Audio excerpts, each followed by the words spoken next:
make these guys that are here to join us wait too much longer.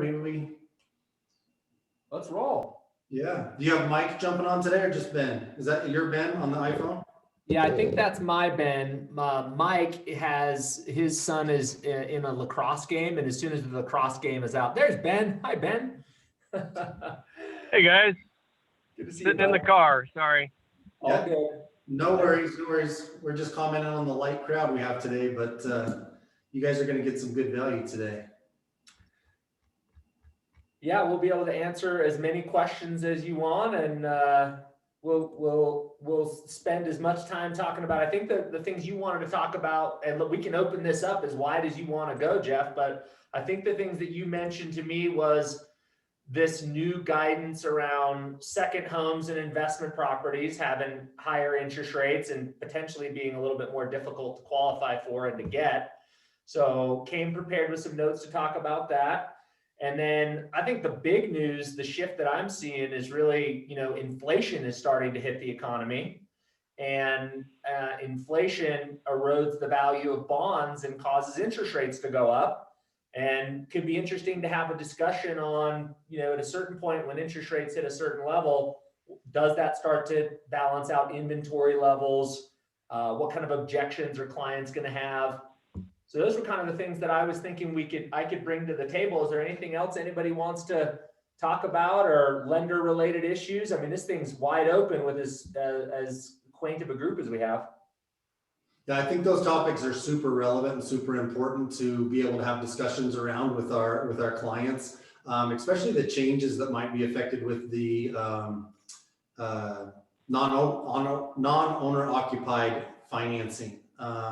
I know, at least in my circle, I've got a lot of people that are still wanting to build a real estate portfolio, and that's going to have some effect on them. And so I know you've got a great perspective from the lender. I just know about it. I don't really know the ins and outs on how that's really going to affect the industry and our clients.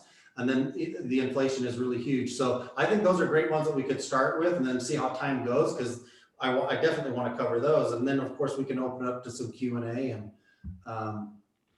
take it wherever else we need to. Perfect. Okay, well, I'll kick off. Let's start with the second home and the investment. I'm going to just encourage everybody else, since we have such an intimate group, if there's anything else that crosses your mind. I mean, there's no question, I'm not happy to go into for you. So if there's anything else that crosses your mind, write it down and we'll dive into it. So first, I'm just gonna read this because this was such a short share, Jeff, that I think this would be the easiest way to explain this. You see my screen where it says alert? Yep. Okay, so this was the notice we got on, I think it was March 23rd. March 11th. So I'll just read through it real quick. So it says lender letter LL202108 was published by Fannie Mae yesterday regarding second home and investment properties. This lender letter is available here. I've read it. Don't waste your time. I'm going to summarize it in one paragraph. FHFA, which isn't FHA, it's FHFA, which is the government agency that regulates Fannie Mae and Freddie Mac. So it tells you, since this entity regulates Fannie Mae and Freddie Mac, and virtually every bank in the country, it's something like 97% of all residential mortgages in the country either go to Fannie Mae, Freddie Mac, or they go to either FHA or VA, and kind of their parent company or entity, which is called Ginnie Mae. So the government agency that regulates Fannie and Freddie were provided with an updated preferred stock purchase agreement by the Department of Treasury, which mandates this change. So the Department of Treasury essentially back in the mortgage crash and the housing meltdown stepped in to backstop the debt of Fannie and Freddie. And Fannie and Freddie became government-sponsored enterprises, which means they still have, they're still a publicly traded stock, but they essentially were taken over, and a lot of the profits were taken by the Department of Treasury, because the Department of Treasury was the one who was the backstop when all the foreclosures were happening, and they made it so Fannie and Freddie didn't go underwater. So this is government agencies now stepping in And they're the ones who issued the mandate, came straight from the Treasury. And they said the amended preferred stock purchase agreement places a 7% combined total limit on Fannie Mae and Freddie Mac's purchases of mortgages secured by second homes and investment properties. So that tells you that it essentially covers every loan in the marketplace, because FHA and VA didn't do second homes or investment properties unless it was somebody's owner-occupied home that had an FHA or VA loan, and then they moved out of it and refinanced. But for all intents and purposes, they didn't do investment properties. So every non-owner occupied loan, 97% of them in the country, were going to Fannie or Freddie. And this is from the top down. They cannot do a combined total limit of more than 7% second homes or investment properties. So what is that? What is the implications? What does that all mean? Well, I just pulled up what I thought would be interesting for everybody, since we're going to have this conversation around interest rates. This is live interest rate pricing. And by the way, if anybody has a question, feel free to just interrupt me or just throw it in the chat, whatever you'd like. This is live internet pricing. And what I thought I would do is just show you, where is an owner occupied rate today? Where is a second home interest rate today? And then where's an investment property interest rate today, because of this updated guidance that just came down within the last couple of weeks. So what might be surprising to many of you is that the owner occupied, so this is an owner occupied $300,000 loan on a $400,000 property. So it's a 75% loan to value. That owner occupied loan right now is at 3.374. The way mortgage pricing works, if the price of the loan is 100, that means it doesn't cost the borrower any money and it doesn't give the borrower a credit. And these are all different investors. These are all the different banks. Because Jeff, one of your question was, is this affecting everybody or is this just affecting, certain banks? So these are all the different investors that we have the ability to sell a loan to. Actually, the list is actually about 40 long, but they only give us the pricing for the best in any one day. So just as an example right here, 3.374 equals 100. That doesn't cost the borrower anything, doesn't give them a credit. And then you'll see the price equals 0. And then if we go down to this investor, US Bank, they're at 3.5 and the price is 100.5. Any number over 100 equals a lender credit to the borrower. And that would be a 0.5% credit based on the loan amount, which means the borrower would get a $1,500 credit towards their closing costs. That makes sense so far? Or did I lose anybody? Make sense? Okay, cool.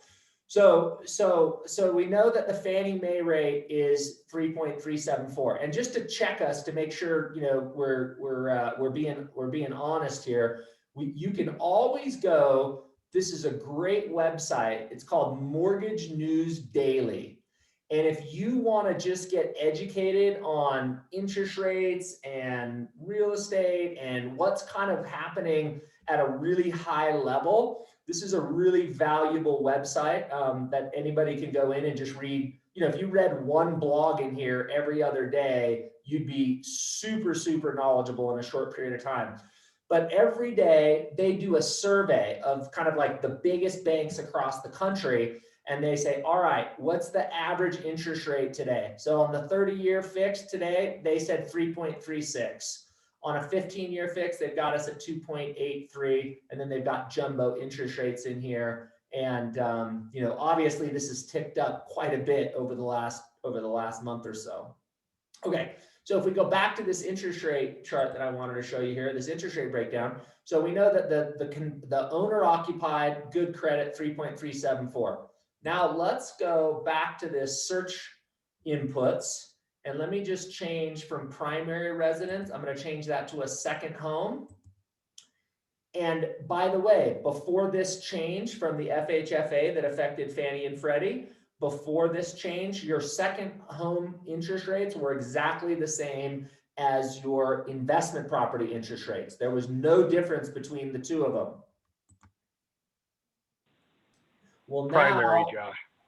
say again, what did I say? Same as same as primary, not same as investment. Thanks, Ben. You were spot on, buddy. Thanks for the correction there. Yeah. So a primary and a second home had the exact same interest rate. Investment was always a little bit higher.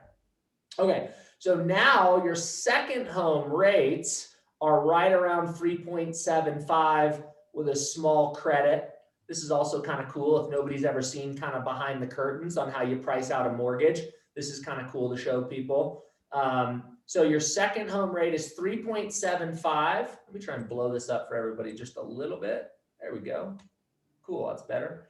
3.75 gives the borrower a 0.25% credit, which based on a $300,000 loan amount gives them a lender credit of $750, or they could, go 3.6 and pay a small fee to buy down to that rate.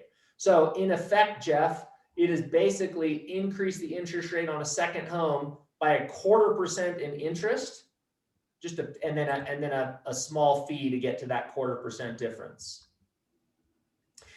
And then let me show you for investment property, Jeff, because this is what you're really interested in with your investment clientele. Let me revise this search and show you what the difference is if we go to an investment property. So if we go to an investment property, now you're going to see that delta or that difference go up more. So now you're from 3.3 to 3.8. So you're, but Jeff, look at this. Look at the price. See how the price is wrapping out at 98.5? That means that the rate sheet isn't even like going up high enough to cover all the additional loan level pricing adjustments that has because of this impact. So let's see. Yeah, there's not a single investor out there that is at par. So if I go into this loan, this is going to show you as high as the rate sheet goes is 3.875. There's nothing higher than that. That means the borrower not only is going to take 0.5% higher in rate, but they're going to need to buy down the interest rate or pay discount points, 1.5 points equal to $4,500 to get that higher rate. And if you look at the adjustments down here, Jeff, you've got your owner occupancy adjustment. You've got these are different loan level pricing adjustments. And this is the new additional adjustment that has been added on. So there's 3% in fee that's essentially been added on to adjust that rate. And the pricing sheet doesn't even go that high. So you get a higher rate and you have to pay points to get an investment property loan right now. Wow. I thought this would be important to go over based on the other topics we're going to talk about today and why we should be in assets, right? With pending inflation and whatnot. So this is kind of like the same conversation. Yep, it's very similar. And I think the crux to this conversation is, hey, we're starting to see, I just want to check a few of these to see if any of these have something at par. I don't think any of them do. Nope, everything is with points. So yeah, I think the crux of the conversation, Jeff, is that interest rates are starting to go up. I think part of the reason for this change in stance coming down from the Treasury down to FHFA, coming down to Fannie and Freddie, which essentially filters down to every bank in the country that's selling loans to Fannie and Freddie. I think they're, it's a good question. Why these changes on the second homes? I think that most of the banks and FHFA is realizing, hey, look, it used to be you'd have a second home and that would be your vacation home. Now, when you have a second home, you have it on Airbnb and you're renting it out 80% of the time on nightly rentals or trying to, and then you're using it as a secondary residence less of the time. And I think that a lot of this is just in response to the fact that COVID and the fact that we can all work remotely now has freed people and they can work anywhere, and they're trying to figure out how do we minimize our risk where people might be moving across the country. They might be leveraging several houses. They might be turning them into rental properties. So this is just, essentially the Treasury trying to take on less risk. So how hard is it gonna be for some lenders to get to that 7% ratio of the loans that they're sending in?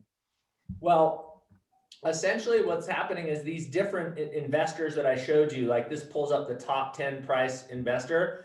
Now they all have restrictions on the number of loans, that percentage of loans that they can sell to Fannie and Freddie. And what that means is they will just ramp up their rates and down their rates based on how close to that 7% they are, right? So if they're at 5%, they could be slightly more aggressive. If they get towards 7%, they'll just start raising their interest rates on those products and steer people away. So that would be reflective on your sheets right there. You won't even be seeing lenders that are way too high because you're seeing the best, the top of the chart, right? Yeah, there's like 35 different investors that we underwrite for these investors. So our underwriters underwrite, close the loans, fund the loans, but it's two Fannie and Freddie Mac's guidelines with any overlays per those investors. And all those investors will have a different pricing each day. And so, the lenders that are probably close to the 7% aren't even showing up in this pricing index when I'm pulling it up, because they're just going to price out as soon as they get close to that 7%, because as soon as they break it, those loans are now not saleable. Then they have to hold them. They got to hold them till they pay off. And, that may or may not be a good deal depending on what inflation does. Right. Hey, Josh, what do you think about negotiating this number? Is this like one of these things that the industry is going to go back and lobby hard, and maybe there's going to be some kind of middle ground, just like negotiating over a purchase contract price or that sort of thing? It's possible. I mean, if you get enough bad PR from people complaining to their Congress people and their senators, I mean, it's possible. The same thing happened last year when they did the refinance penalty, where they put a big penalty on refinance loans, and they said, this is effective at the end of the month. And then they said, oh, okay, we'll give you another 90 days. So there might be some of that, but I haven't heard anything from any reputable source saying this is going to be repealed. There's been a little bit of grumbling, but I don't know that that's going to be happening. But it's possible. Does anybody have any questions along that conversation there? It's all good to know, and it's also good to know your lender, to who to have your clients call for a better explanation than you need to give them. Yeah, you don't need to go into a 30-minute explanation. I'm really big on knowing which phone number to give out. So Freddie Mac and Fannie Mae are combined, and now it's Ginnie Mac? Oh, no, sorry. Let me say that again. Fannie Mae and Freddie Mac are still two separate entities, but in the mortgage meltdown, they became government-sponsored enterprises where the Treasury essentially came in as a backdrop for them and ensured them that if those loans went bad, they would step up and issue liquidity. So they are still separate entities. What I meant by the Ginnie Mae is that's who purchases. So Fannie and Freddie do conventional loans. Ginnie Mae turns FHA and VA loans into mortgage-backed securities, and then turns around and sells them like to Wall Street, to investment funds, to the Stanford Endowment, different people that buy mortgage bonds. They do that through the kind of parent entity, which is Ginnie Mae. So it's Fannie and Freddie in the conventional world, and Ginnie that's over FHA and VA in the government world. So didn't those other two start as government loans, and then they moved to the private sector? And so now the government's, it seems kind of odd that they both started as government programs and then turned in, anyway. It's a good question, Kimberly. I don't know the history of Fannie and Freddie well enough to know if they started out as government enterprises. I know that they were much smaller enterprises before they went public, And then when they went public and then got Wall Street money, they just, took off and ate up the market share. I think they were strictly government in the early days, and then at some point they were opened up as investment vehicles, and that's why they have that weird hybrid thing to them, as opposed to like Ginny is just government. It's an investment vehicle, but it isn't the same exactly as Fannie and Freddie. I'm going to say the fact that I didn't know the answer to that is a testament to my youth. Are you calling me old? Oh no, I really stepped in the bear trap, didn't I? I think he was calling me old. Don't worry about it. Touche. That's awesome. Any other questions on the kind of these changes with second homes and investment properties? All right. Well, let's go. Should we move on to the inflation and interest rate talk then, Jeff? Yeah, let's do it. Okay, cool. So I've got a few more slides here that I'll just share my screen and kind of walk people through because I think it makes it. Hey, while he's pulling that up, how many of you are getting questions from your family, your friends, your clients about the interest rates, your opinion on where you think they're going? Because we've seen a tick up lately that we haven't seen in years, right? So are they, Jesse, you say, you're getting questions coming your way already? What Yeah, are they people are saying? just asking where I think they're gonna go, like how high, how fast, just stuff like that. Yep. Perfect. What else, Alex? You raise your hand. Any other questions that you're getting from clients, family? Yeah, mostly some of my friends and family that are already like in a loan that want to refinance. Yep. So we're all praying on lower rates to. Yeah, they missed their chance. Yep. Yep. And Rachel in the chat says that her partner on her second flip she's working on is freaking out. Does that mean that because they haven't locked in financing, or it's a flip, so you're selling it, right? We will sell it, but it's a fresh buy. So, I mean, he's just freaking out, but it's not going to be as hot of a market when it's done as compared to now. Gotcha. I was going to do a video on Facebook like once a month saying where the market is. And to be quite honest, this scares the crap out of me. So I don't know that I will unless I have some coaching and somebody back me up when the questions start to come.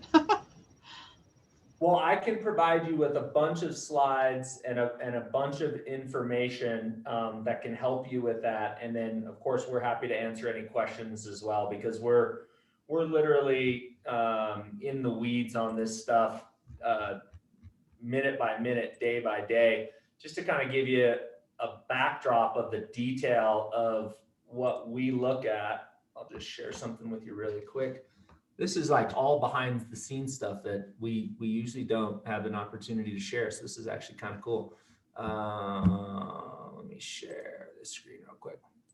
So this is the trading platform that we look at that tracks what's called mortgage-backed securities. That's the actual underlying bond that is sold on Wall Street after mortgages are made, and they bundle tens of millions of dollars of these mortgages, and they're broken down in different tranches: owner-occupied, investor, different credit grades, government loans, and they're packaged in these different mortgage-backed securities and then sold on Wall Street.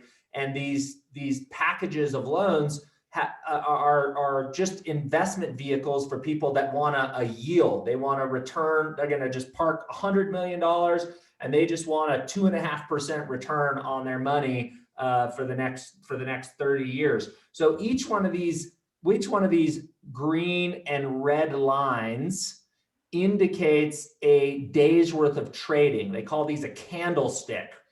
And what you can see, if we go back to like January 5th, the price of the bond, meaning the higher it is on this screen, the higher the price, the lower the interest rate. So this tracks the price of the bond. This is actually what it's selling, on Wall Street, bundles of bonds.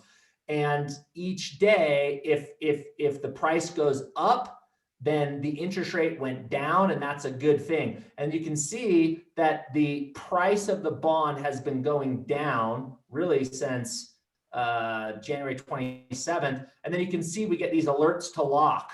So at 1:35 on this day, we got an alert to lock, and then boom, we started to see lower price equals higher rate. There's another alert to lock. Any new loans that came in this week, hurry and lock those loans, lock those loans. Boom, price goes down, meaning interest rate goes up. There's another alert to lock. There's another alert to lock. And you can just see it's just been lock, lock, lock, lock, lock, lock, lock, lock.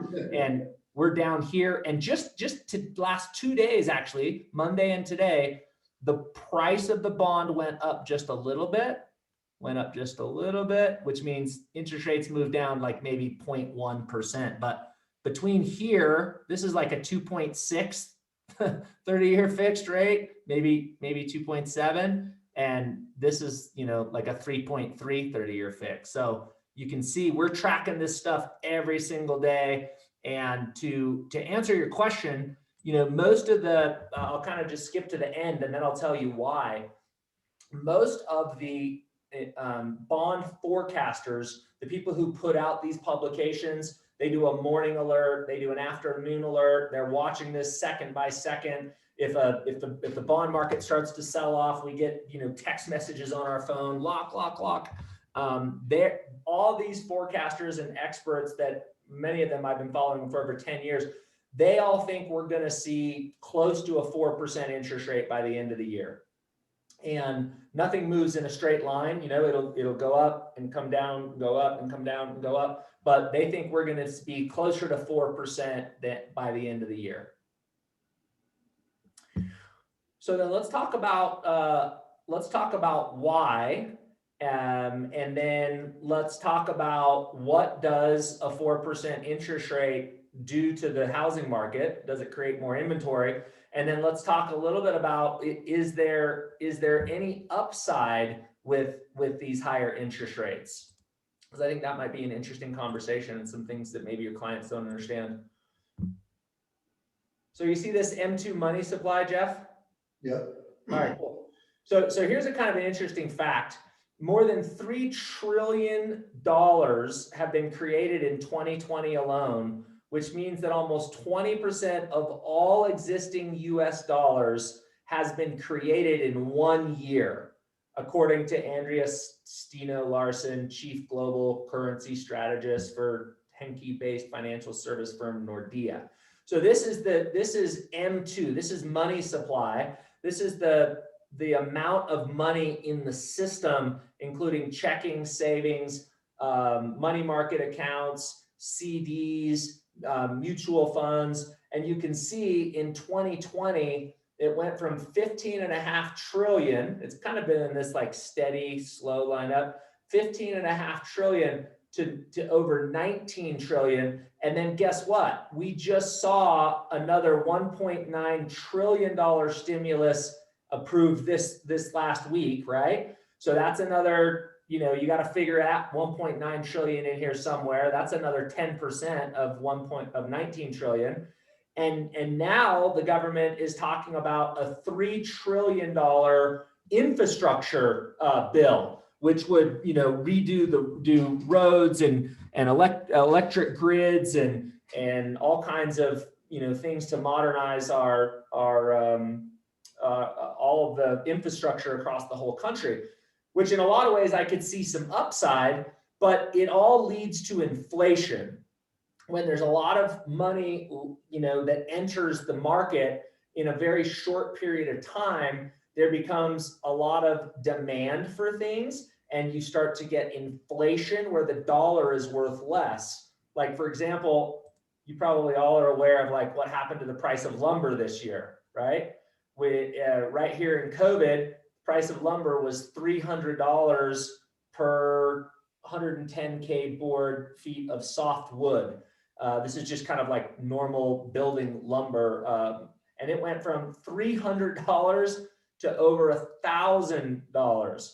So, that's a 300% increase in prices due to a lot of this stimulus that's causing all this inflation in prices.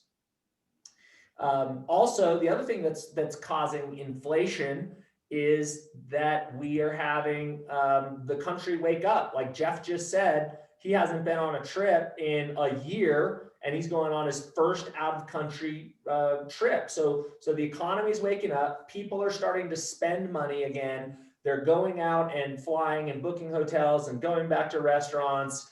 And all of that demand of the awakening of the economy on top of all this money printing is going to cause and is starting to cause inflation rates to go up. And when inflation goes up, your mortgage interest rate's going to go up. So that's what's pushing interest rates higher. Let me pause there for a second and just open this up for question. Or was anybody in the market when they remember higher rates of inflation? Yeah, this is gonna make me sound old. I remember when gas went up back in the 70s, and there was lines and lines of people at the gas pump trying to get gas before they went up again.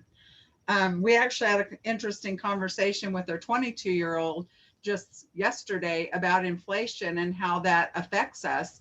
And he's like, well, that's interesting that, prices are going to go up, but shouldn't the employers pay more?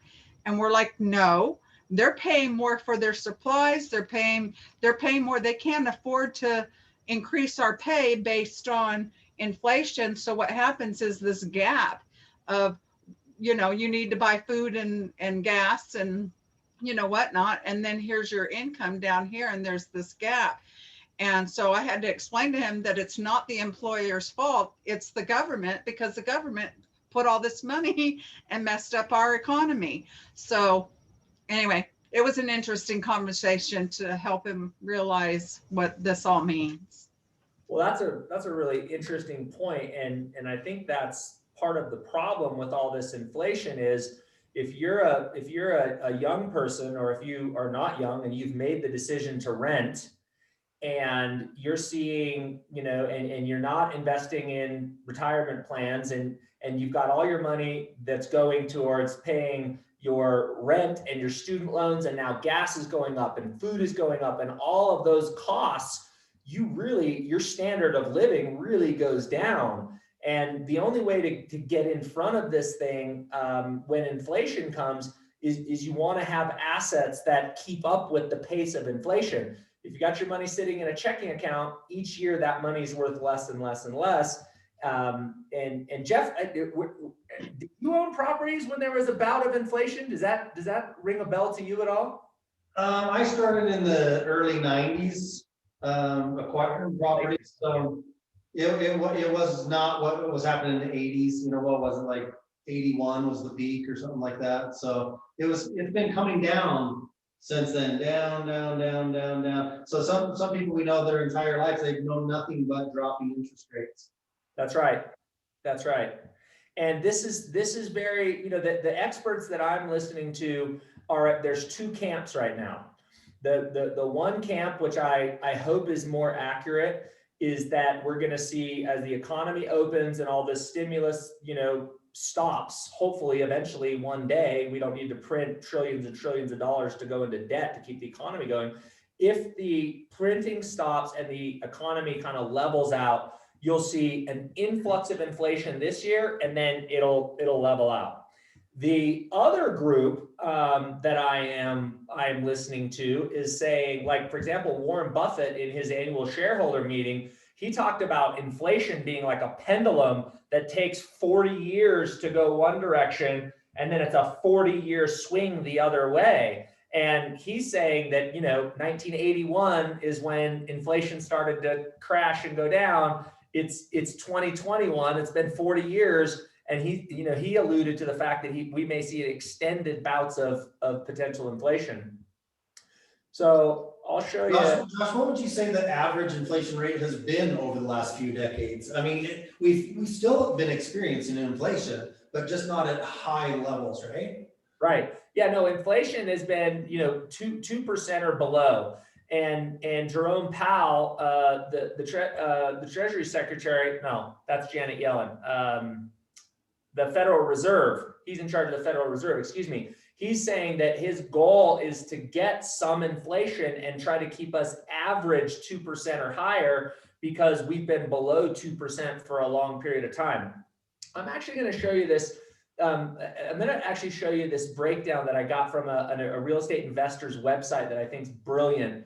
That will actually show you that there actually is some upside to inflation, because it kind of inflates away the value of your debt as well. So let me kind of lead into this with this graph right here. So look to Kimberly's point, going back since this is wage growth. Okay, this is how much wages are growing, and going back to 83, wage growth has been pretty muted. We've had maybe 3% wage growth per year, maybe even less than that, maybe 2.5%. And inflation has been, 2%. So you've had very, very little wage growth or increase of wages since the mid 80s. But prior to that, look, wage growth was crazy high because inflation was high during these days. And when there was high inflation, there was high wage growth. So here's something that I want to show you that is a little bit interesting, keeping in mind that if we see higher inflation, it is possible that we do see higher wages. This is a super interesting analysis that a real estate investor, do you know who Jason Hartman is, Jeff? I don't. Okay, well, you would really dig this guy. He's got a cool YouTube channel and podcast. But this was something that I want to cover with you. It's a sheet that Jason Hartman created, and I'll just read it so we have a background on what this is. It says this page tracks the average mortgage on an average price house at an average interest rate with an average payment adjusted for actual inflation, as well as an after-tax conversion. So this is all averages based on the year 1972. Average home price sale was $18,267. The average mortgage, they did an 80% loan to value, was $14,614. The average, or the mortgage rate, which was the average for the year in 1972, was 7.137%. And they did a 30-year loan. And the monthly payment, principal and interest, was $100.88. Now, the reason that they started this in 1972 is that's when inflation started to get, pretty hot. This is the average CPI. So this is the consumer price index. The higher the CPI, the less valuable your dollar is. So you can see over the years, the CPI index went up, which means you have less buying power per dollar. These are the annual inflation rates per year. So if we look kind of at the bottom of this, Jeff, we're kind of in this 2-3 range. That's in 2001. It's even gone down from there. But in the middle, during this inflationary period, 6% inflation, 11% inflation, 9% inflation. These are pretty high inflation years. So here's the point. This in 1972, the value of a dollar was $1. That's when this chart starts. But as you go down the chart and inflation eats away the value of the dollar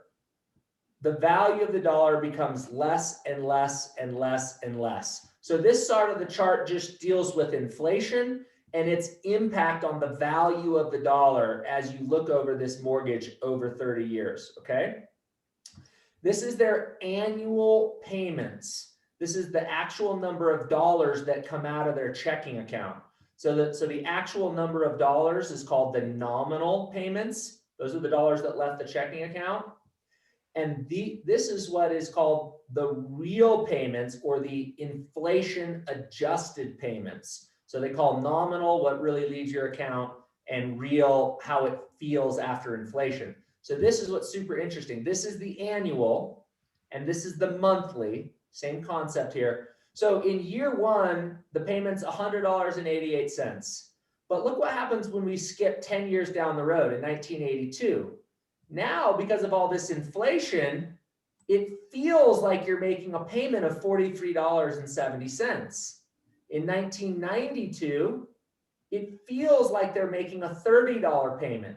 Because if we go back to what was happening in this period between 1972 and let's just call it over 20 years, 1970 to 1990, you started to see you started to see the level of wages rise at a faster clip. That means if you have more dollars coming in, but you have less, and you have the same amount of dollars going out, it feels like it's less of an impact on your account. Let me give you another example. In 1990, the average wage for a firefighter was $22,000. In 2020, the average wage for a firefighter was $67,000. So if the guy took out a mortgage, or guy or gal, if the firefighter took out a mortgage when they were making $22,000 and now they're making $67,000, it's a heck of a lot easier to pay your mortgage. Does that make sense? So at the end of this, let's just go all the way down to the summary. In year 2001, because of inflation over all those years and wage gains over all those years, now at the end of this thing, it only feels like you're making a $23 a month payment when you account for inflation, when in reality, you're still making your $100 payment per month. So here's the cumulative finish. The nominal dollars to repay the loan, that's the actual dollars that left their account, is full $36,000. But the real dollars adjusted for inflation only feels like $16,000 over the life of that loan. So the point here, team, is this, and then we can quickly talk about how this relates to investment properties. But here's the point, Jeff. The point is, if we think we're going into an age of inflation, and tomorrow's dollars, or 5 years away dollars, or 10 years down the road, let's call it 2031 dollars, is going to be worth less because we have more inflation, then we want to stretch out that mortgage, first of all, as long as possible. We don't want to pay that off when inflation is going down, we want to pay that debt off as soon as possible. When inflation is going up, we want to stretch that debt out as long as possible, because inflation actually destroys the value of the debt, because tomorrow's dollar is worth less than today. Now, just to finish this thought, and then I can see you're ruminating, I'll want you to comment. Now, if we take this same philosophy and throw a renter in here, now the renter's lease comes up how often, Jeff? Annually. Every year, your mortgage service is the same. Your income and your wages is likely going up with inflation, and you're raising the rent to the borrower. So in an inflationary environment, if you have long-term fixed mortgage debt, it's actually not a bad environment to get in, because you get to pay it with tomorrow's dollars, which are worth less. Kind of counteracts what we were talking about earlier as far as the investor loans costing a little bit more up front, right? Well, if for sure, I mean, it's going to be more of a cost to get into those loans up front, which is going to be hard for people to swallow. But if they understand that interest rates are going up because of inflation, and inflations can induce higher wages, that you could actually eat into that debt with the inflation, and that can counteract what those higher costs are. And I think that's going to be part of the conversation we have to have with clients when they start looking at a 4% interest rate, and 6 months ago or 9 months ago, they were looking at a 2.6% interest rate. We're going to have to help them grapple with that a little bit and see the potential upside with long-term inflation eating into the value of that loan. I know that's a lot to swallow. That's heavy. Some version for me working with investors is anytime you can lock in investment debt secured by an asset like real estate, and you can lock that in for 30 years and your payment's going to stay the same, they don't even have to understand the ins and outs of how inflation works and everything that we just talked about. All they have to do is look back in time on what they rented, you know, when they were in college. I had this conversation with my mom because she bought her home during this time in the early 70s for $27,000. And I said, could you ever imagine back then that someday, when you bought this home, that someday it'd be worth $100,000? And she's like, wow, no, it's probably worth 200 today. And it's it would be over 400 today. And she's, you know, she just doesn't have that frame of reference. But when you're stuck in that snapshot of time, looking forward and imagining something costing, I mean, look what we pay for a truck and a vehicle today. Oh yeah. Compared to houses back, you know, a couple decades ago, right? So it's all relative. And when you can lock that in. Well, so here's a real example, Jeff. I bought my first 8-plex with my mom when I was 22 or 23 years old. So let's just call it 20 years ago. And these are 2-bedroom, 800 square foot units right off Capitol Hill. And the average rent in that building was $285 a month. And we paid $350,000 or $335,000 for that building. Now the average rent in that building is $1,275. So it's gone up $1,000 per month in rent, but my mortgage has been fixed 10 years at a time. So I took the first 10-year mortgage rate out, and I think I was in the 6% range. Then I took the next 10 year, because it's a commercial property, the next 10-year fixed rate out, and I was in the low 5s. And we just refinanced that debt again at a 3% interest rate. So my payment, right, I locked in the $335 price.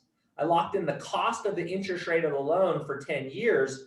But as I was paying the same payment every month, the rent was going up each year. And that's where I think that's where the real wealth in real estate comes, is over time, you get to raise the rents or you make more money, but the cost of the payment each year, each month stays the same.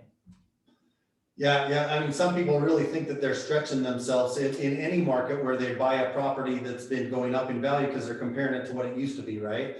And Lynn and I talk about it all the time, how our first few properties, we didn't buy them for the cash flow. We didn't have much cash flow, you know, based on the products that we bought back then, but we had a tenant that was making that payment for us. We picked up some depreciation, and that alone, hey, somebody else is going to pay off that debt for us. But being young kids, you know, we soon learn that we get to raise the rents and our debt stays the same. So just a beautiful concept and a good conversation to have with your clients that are on the fence. I have clients that have bought over the last 10 years. We've been doing nothing but going up over the last 10 years, right? I tell people all the time, it would have been hard to really screw up buying real estate in the last 10 years and lose money. Right. So, and that's the only frame of reference some people have. But I also ran into 2 types of individuals. One that would buy a property, then within the year or a year later, whatever, they're ready to buy another property and they're freaked out by how much more they have to pay for it. And so they take no action. Then there's another one that just realizes that's what the value of the property is today. And they buy another one. And then the next one they buy, it costs them more, but the rent's a little bit more too. And then the next one they buy it is a little bit higher. But some people get frozen in comparing today from the past. And we need to help them through that process by helping them look at the past, right? You can't be stuck today not realizing that you have to take into account, what is this going to be worth and what are rents going to be bringing in 5 years? It's not going to be the same as today. In 10 years, 15 years. And now the conversation is going to be more prevalent because now everybody is talking about the inflation that's coming. It's been pent up for a long time. Yeah, I was just going to show you, one other stat as it relates to home values. This was in Wall Street Journal the other day, and I pulled it out. Let me see if I can find it just super quickly. Yeah, here it is. Okay. So this was in the Wall Street Journal over the weekend, and these numbers blew my mind. See my screen again? Yep. All right. So it says that, here's a few takeaways from the Wall Street Journal or a Wall Street Journal article. There were 1.6 million homes for sale in January across the entire country, MLS, down 26% from January of 2020. So a third less houses in 1 year. This was the lowest inventory we have seen since 1982. And there were 100 million fewer people in the United States. There was 230 million versus 330 million. Let me see if I can make this any better so you can read it. There were 230 million people in the US in 1982, which is the last time there was this low of inventory for sales. So check this out. Check this math out. If there's a 1.06 million homes for sale, and there's 330 million Americans, that means there's one home for sale for every 330 people. Is that absolutely insane? So this is just a slide that I found from the NAR, and this was circled. Well, it's NAR data. Keeping Current Matters made the slide. When they circled the sweet spot, that wasn't the sweet spot for buyers. That's a sweet spot for sellers, because this is the dip. And then they're just showing in January down to less than 1.9 months inventory nationally in the entire country. But my point is, we talked a little bit about what this will do for home values. Somebody mentioned that Rachel mentioned about the flip. Personally, here's what I think higher interest rates will do. I think it's going to make people hold on to their homes. Because if I have a 2.6% interest rate loan, that's almost an asset now. Like, I don't want to sell my home. I think it might be a reason that we continue to see inventory problems, which means continual high prices.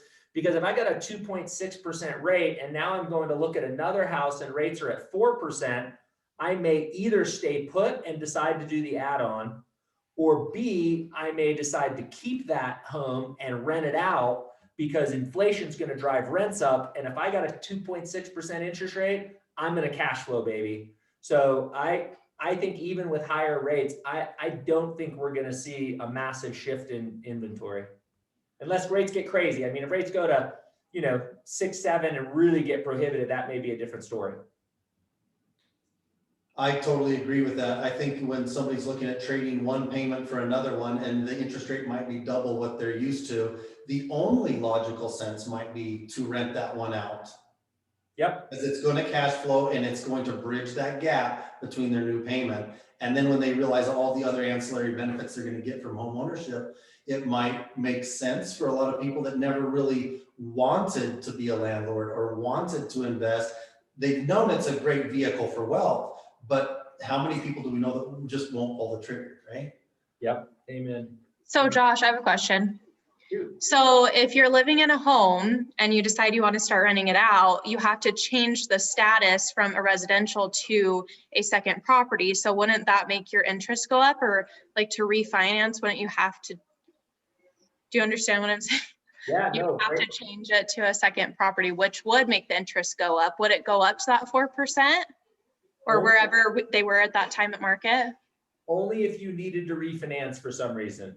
Like if you don't need to touch that loan and you already have it as a primary residence loan at a nice low interest rate, you're fine to move out of that property and rent it out. The covenants in the deed of trust says that that you'll move into the home within 60 days and you have the intention to live there for 12 months. But if you've lived in that home, there's no restriction for you to turn that into a rental and move. But where people get in trouble is they go, I want to hurry and pull cash out of this house and then use it to buy a new house, and I want to do that simultaneously or very close together, then you're going to get in trouble. As long as this loan's in place, you can leave that loan and then move to the new property and buy a new owner-occupied rate. Gotcha. Does it matter if it's an FHA backed by Ginnie Mae or if it's a conventional? Is the same rule applies. Move in Okay. within a certain period of time and have the intention to stay there for a year. As long as you've done that, you're good. Oh, cool. Good to know. Thanks. Yeah, you're welcome. That's how I started the game. Buy the owner occupied, turn it into a rental, buy the next one. 5 years later, you sell 3 and buy an 8-plex, and just play the game. Yeah. Yeah. Wouldn't that suck if there was a trigger point that happened if you moved out of an owner occupied home that had an owner loan like you're thinking, Alex, and all of a sudden that loan just morphed into an investor product? Yeah, well, that's what I was thinking. I'm like, well, don't you have to tell the mortgage company that it's now an investment or a second property? You don't have to tell them at all. No, it all goes back to when you got the loan. Like Josh says, what was your intent when you got that loan? Now, back in the last downturn, you wouldn't remember this, but people were commonly getting owner occupied loans with no intent to move into it. I call that loan fraud. There was people that had multiple owner occupied loans at the same time within a short period of time.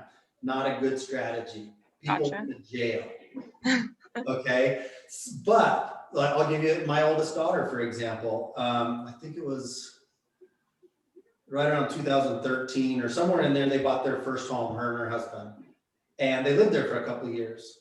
A couple of years later, they kept it, turned it into a rental, bought another one. A couple of years later, they kept that one, rented it out, moved into a brand new build, more of a home that they would stay in for a longer period of time. And I remember having the conversation with her. It's like, you realize what you've done in your mid-20s. What you've done, if you do nothing else, when you get to be my age, you're going to have 2 free and clear rental properties and a free and clear home to live in, and income coming from these other 2 homes as a retirement plan because of what you did in this 5-year period with real estate. I mean, it's quite extraordinary when you think It's about it. awesome. Yep. Yeah. Yeah, I mean, you if you think about how much rents go up in a relatively short period of time, like the example I gave, 20 years.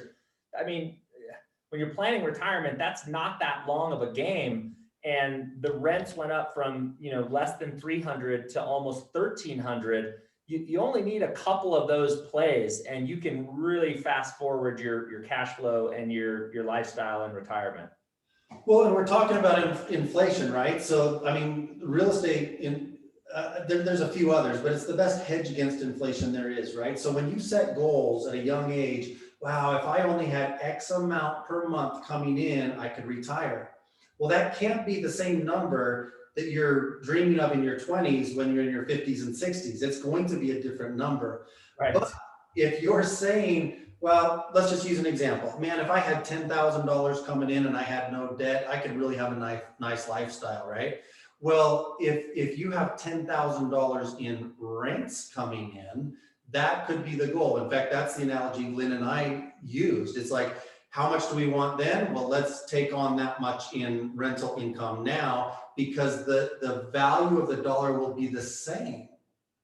So imagine somebody in the Great Depression in the 30s that was a millionaire. Not the same as somebody that's a millionaire today, right? That would be a multiple billionaire. And so even like, 20 years ago, it's not the same thing. So when you can preserve an asset that is going to lock in your spending value, no matter what happens with inflation, because your income is going to increase accordingly, that's what makes what makes real estate such a beautiful investment vehicle, because all these things that are out of our control, you kind of harness them and they are in your control a little bit, right? And think about if inflation does kick up and people are on fixed income from Social Security or even fixed income from annuities that they thought, well, that's going to be plenty of money. Well, it was until inflation kicked in, unless you have an inflation adjusted annuity, which there are a few of those out there. But real estate is, like you said, the most inflation linked to inflation thing there is out there, because you can raise rents and the value of that land, the copper, the wood, all the things it takes to build that house are going up with inflation. So the value of the home is going up as well. So it's there's no doubt real estate is the place to invest if we go into a world of higher inflation rates. Well, and speaking of fixed incomes, Josh, I mean, when the gas prices are going up, think of what that does to that person that only has so many dollars to divvy up during the month, and utilities are going up and fuel prices are going up, food prices are going up, and they don't have anything else that is helping them with that fixed income. that's devastating. Those are the type of people that now have to move in with family and need some additional support because they didn't plan ahead. You guys all have that opportunity to plan ahead, and then no matter what age people are at, and you have to start thinking these things. I know people that have all of their savings, not even in a bank, because of fear and different things, but sitting in what we call mattress money, right? It's in a safe at home. When inflation comes, what's going to happen to their savings? That the value of that, it's just going to go down and down and down and down. They'd be better off fixating that savings into an asset to at least preserve the value of the dollar. Yep. And then have the dividends that always goes up with inflation. Hey, I'm gonna send everybody all the slides that I went over tonight in case you ever want to share them with clients or look at them. And then also we did if you want to learn more about inflation and how it impacts the value of long-term indebtedness, we just created a podcast that we launched today, and I'll send that out to Jeff as well. And if you have any questions, just let me know. Fantastic. Thanks for, I wasn't even paying attention to the time. That went by really fast. It's pretty intriguing to me, and it should be to you guys too, because this is your trade. This is the industry you're in. This is all good information to have. And when I get this stuff from Josh, of course, I'll put it all up in Workplace for you guys. Love it. Thank you so much, Josh. That was awesome. My pleasure. It was fun hanging out with y'all. Thanks, Josh. Thank you. Bye, guys. Good night. Bye.